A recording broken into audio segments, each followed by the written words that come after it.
अंतरिक्ष यात्री सुनीता विलियम्स और बुच विल्मोर अन्य 2 अंतरिक्ष यात्रियों के साथ स्पेस एक्स के ड्रैगन कैप्सूल से धरती पर लौट आए हैं।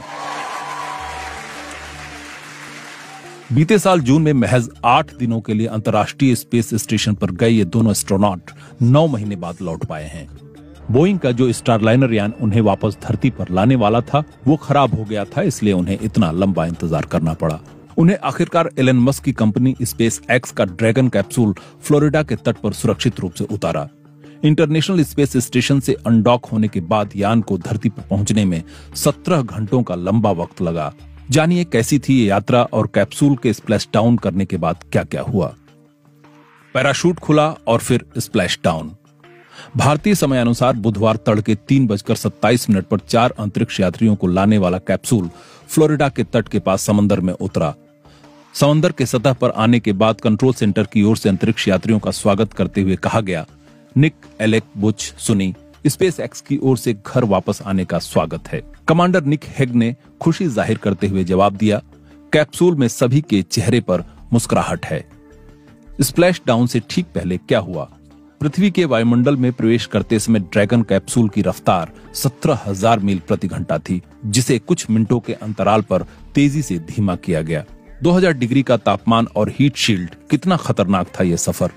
जब कैप्सूल धरती के वायुमंडल में प्रवेश किया तो कम्युनिकेशन ब्लैकआउट हो गया था, जो कि करीब 3:20 पर फिर से बहाल हुआ। वायुमंडल में प्रवेश के बाद अंतरिक्ष यान के प्लाज्मा शील्ड का तापमान 1927 डिग्री सेल्सियस तक पहुंच गया था, लेकिन हीट शील्ड सवार अंतरिक्ष यात्रियों को इतनी तेज गर्मी से बचाने में मददगार साबित हुई।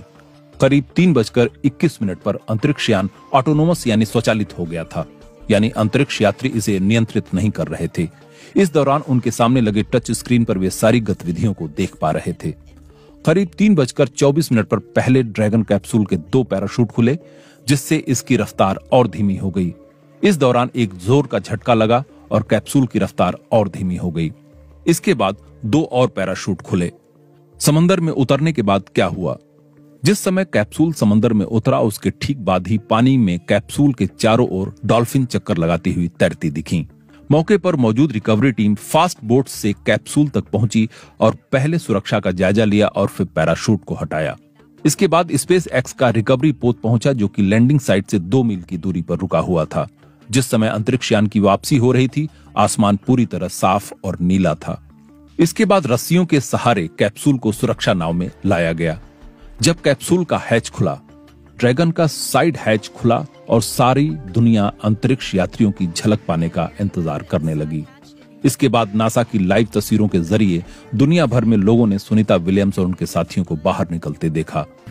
And there we do see Crew 9, some happy waves, smiles all around back on Earth. Capsule से निकलने से ठीक पहले सुनीता विलियम्स और विल्मोर ने कैमरे की ओर हवा में हाथ हिलाकर खुशी जाहिर की।